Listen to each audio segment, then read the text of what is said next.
रंजीत सिंह की बरसी के मौका पर सिखों पे इंडिया का नया जुल्म। पाकिस्तान सिखों की हमायत में सामने आ गया बड़ा बयान। क्या इंडिया ने सिख सल्तनत के बानी महाराजा रंजीत सिंह की बरसी के मौका पर हर साल की तरह इस साल भी इंडियन सिखों को पाकिस्तान नहीं आने दिया? गुजरांवाला में वाकया महाराजा रंजीत सिंह की तारीखी हवेली में क्या हो रहा है? गुजरांवाला के शहरियों का भारतीय सिखों पर इंडिया का कौन सा नया जुल्म देखकर क्या कहना है? जब 27 जून 1839 को रंजीत सिंह की वफात हुई तो लाहौर रियासत का रकबा कितना था? देखते हैं तफसीली रिपोर्ट 24 डिजिटल पर। मालूमाती वीडियोस और खसूसी इंटरव्यूज का नोटिफिकेशन पाने के लिए चैनल को सब्सक्राइब कर लीजिए। महाराजा रंजीत सिंह की बरसी हर साल 27 जून को मनाई जाती है। इनकी आखिरी आरामगाह लाहौर के शाही किले के करीब है।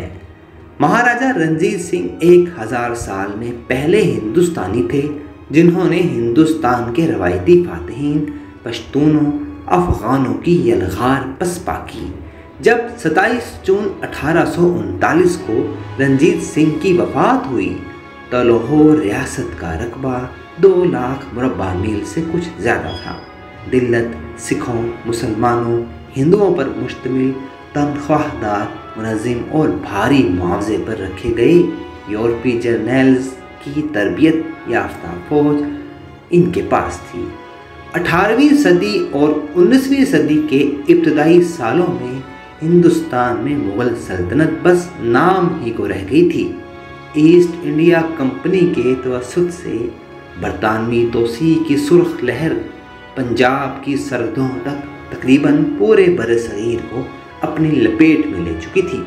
पंजाब में महाराजा रंजीत सिंह गुज़िश्ता 1000 साल में पहले हिंदुस्तानी थे जो बैरून मुल्क से आने वाले रवायती फातहीन को शिकस्त दे रहे थे, गैर मुल्की हमला आवरों को शिकस्त देते और मुकामी इलाकों को ज़ेर नगी करते। इनका राज शमाल मगरिब में दुर्र खैबर से मशरिक में दरियाए सतलुज तक और बरसगीर पाको हिंद की शमाली हद से जुनूब की तरफ सराय थर तक फैला हुआ था। लाहौर सदर मुकाम था। सिख सल्तनत के बानी महाराजा रंजीत सिंह की बरसी के मौका पर हर साल की तरह इस बार भी दुनिया भर से सिख यात्रियों की पाकिस्तान आमद तो थी। ताहम हालिया पाक इंडिया कशीदगी का बहाना बनाकर इंडियन सिख यात्री पाकिस्तान में न आ सके। इसके बावजूद हुकूमत पाकिस्तान ने सिख बरादरी के लिए खैर सगाली का पैगाम जारी करते हुए कहा कि सिख यात्रियों को उनके मुक़द्दस मजहबी मकामात की ज़ियारत के लिए हमेशा खुश आमदीद कहा जाएगा। गुजरांवाला में वाक़या महाराजा रंजीत सिंह की तारीखी हवेली की बहाली का मंसूबा भी जारी है जो हुकूमत पंजाब के तहत तकरीबन 9 करोड़ रुपए की लागत से मुकम्मल किया जा रहा है।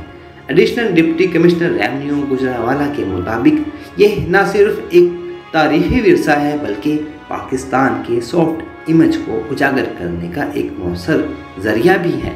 हम दुनिया को पैगाम देना चाहते हैं कि पाकिस्तान में अक़लियतें महफूज हैं और इनके मजहबी और सकाफ़ती मकामात की हिफाजत और असल हालत में बहाली हमारी तरजीहात में शामिल है।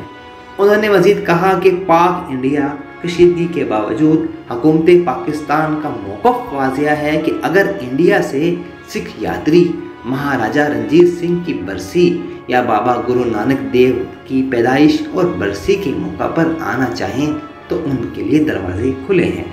हम उनको मुकम्मल सिक्योरिटी और एहतराम देंगे। ये तो बात है पाकिस्तान की जो एक मेहमान नवाज मुल्क के तौर पर मशहूर है, और दूसरी तरफ इंडिया ने बहाना बनाते हुए सिखों पर बरसी के दिन भी जुल्म जारी रखा हुआ है। मुकामी शहरियों ने सिख यात्रियों के इंडिया से न आने पर अफसोस का इजहार करते हुए अमन और बैनुल मज़हब हम आहंगी की उम्मीद जाहिर की है। एक शहरी ने कहा, हमारे सिख भाइयों के लिए पैगाम है कि वो आएँ, हम उन्हें दिलो जान से खुश आमदीद कहेंगे। उनके मुक़द्दस मकामात न सिर्फ महफूज हैं बल्कि उनकी हिफाजत हुकूमत की जिम्मेदारी है। ایک اور مقامی شخص کے مطابق پہلے ہر سال بڑی تعداد میں سکھ یاتری انڈیا سے آتے تھے، خاص طور پر مہاراجا رنجیت سنگھ کی برسی پہ، مگر اس بار خطے کی کشیدہ صورتحال کے باعث ان کو انڈیا نے نہیں آنے دیا۔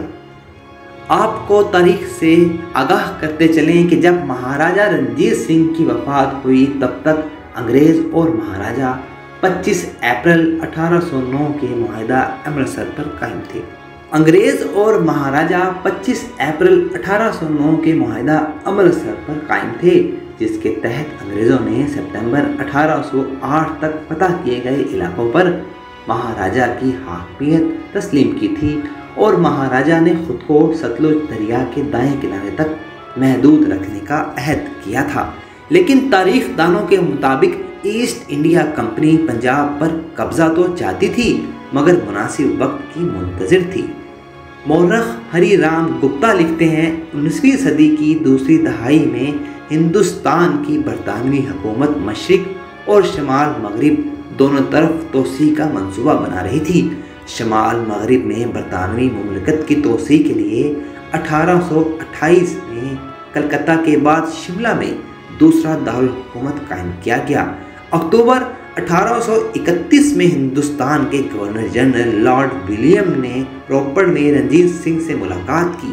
ان کا عمومی تاثر یہ رہا کہ ایک دہائی میں رنجیت سنگھ کے بعد سکھوں کی ریاست پکے آم کی طرح ہلکے سے جھٹکے سے ان کے ہاتھ لگ جائے گی۔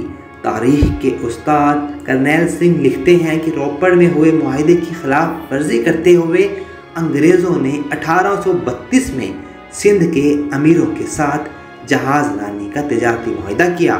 یہ 1843 میں اس صوبے پر مستقبل کی فتح کا محض ایک بہانہ تھا۔ لاہور سے بمشکل 40 میل کے فاصلے پر واقع فیروز پور کا قصبہ انگریزوں نے رنجیت سنگھ کی حاکمیت میں تسلیم کیا تھا، لیکن تصویراتی اہمیت کی حامل اس جگہ پر انگریزوں نے 1835 میں سردارنی لچھمن کور کی موت پر قبضہ کر لیا اور اسے چھاؤنی میں تبدیل کر دیا گیا۔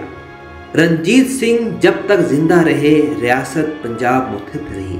مورخ امر پال سنگھ لکھتے ہیں کہ رنجیت سنگھ کی موت کے بعد ان کے ورثاء اس قابل نہ تھے کہ ریاست چلا سکیں۔